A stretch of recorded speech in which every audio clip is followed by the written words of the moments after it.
नमस्कार, मैं हूं आपके साथ दीपक भदौरिया। आप देख रहे हैं उत्तर प्रदेश एक्सप्रेस। भाजपा आज से बड़ा चुनावी प्रचार शुरू कर रही है। सीएम योगी आदित्यनाथ 5 दिन में 15 जिलों में जाकर सभाएं करेंगे। शुरुआत आज मथुरा, मेरठ और गाजियाबाद शहरों से होगी।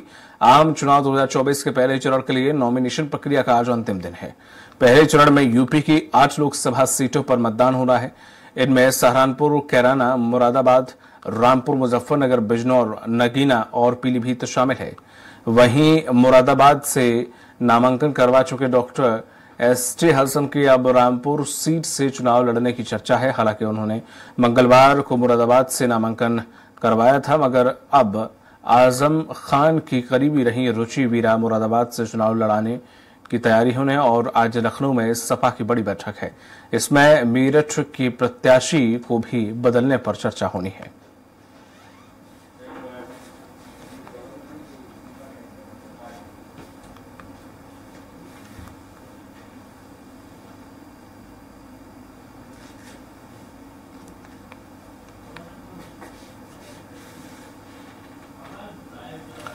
और अधिक जानकारी के साथ जुड़ गए हैं सहयोगी पवन।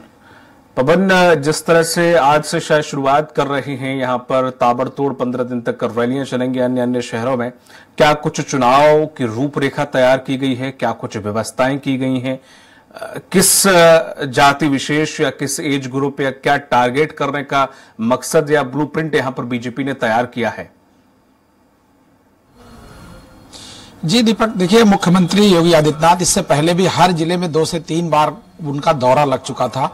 लेकिन अगर चुनाव की बात करें तो आचार संहिता के बाद से आज से मुख्यमंत्री योगी आदित्यनाथ अपने चुनाव प्रचार में जुटेंगे और आज से लगातार 31 तारीख तक 5 दिन में करीब 15 जिलों में वो पहुंचेंगे और प्रबुद्ध जन सम्मेलन करेंगे।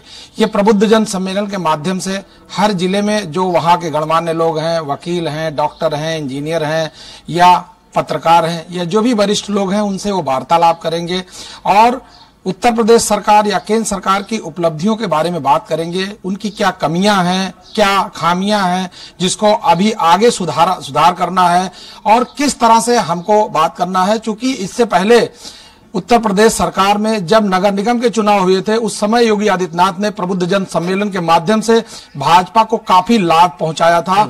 उत्तर प्रदेश के 17 नगर निगम में क्लीन स्वेप किए थे और सब में जीत हासिल की थी।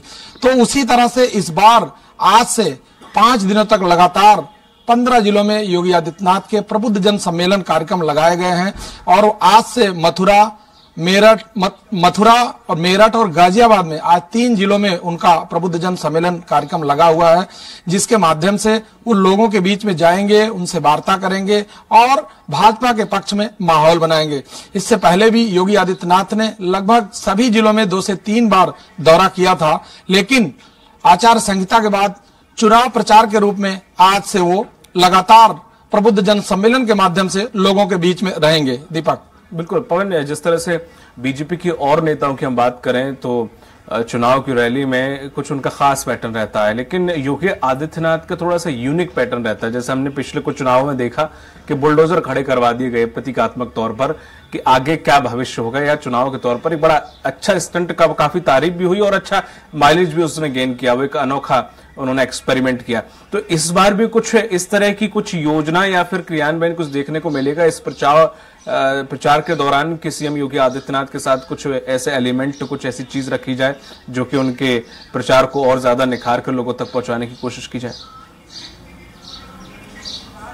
देखिए, अभी तक दीपक ऐसी कोई बात सामने नहीं आई है, लेकिन आने वाले समय में अगर बीच में इस तरह का कुछ स्टंट होता है, कोई चाहे वो बुलडोजर हो, चाहे इनके जीरो टॉलरेंस की नीति हो या कोई अन्य ऐसा काम जो इसके आगे आ सकता है, तो अभी तक चूंकि आज से जो उनका चुनाव प्रचार प्रारंभ होगा, इसके बाद से ऐसी स्थितियां अगर उत्पन्न होती हैं या आती हैं तो पता चलेगा। लेकिन चूंकि बुलडोजर की बात करें तो उससे पहले उन्होंने जीरो टॉलरेंस की नीति में जो बहुत सारी ऐसी योजनाएं थी, उनके जो बहुत सारे ऐसे कार्य थे जिसको लेकर के वह पूरी तरह से प्रचलित था और उत्तर प्रदेश में ही नहीं बाकी अन्य प्रदेशों में भी बुलडोजर का एक बड़ा स्टंट देखा गया था। उसमें उस प्रचार में मुख्यमंत्री योगी आदित्यनाथ के कई जगह बुलडोजर रखे गए थे, दिखाए भी गए थे, उसकी चर्चा भी बहुत हुई थी। लेकिन अभी तक इस प्रचार में आज से जो प्रारंभ कर रहे हैं, इसमें अभी इस तरह का कोई ऐसा स्टंट अभी सामने नजर नहीं आ रहा। दीपक, पवन जी, यहाँ पर सपा अपनी सीटों को क्यों डिसाइड नहीं कर पा रही? कहा जा रहा है एक और बैठक होने वाली है, कुछ सीटों पर परिवर्तन देखने को मिलेगा।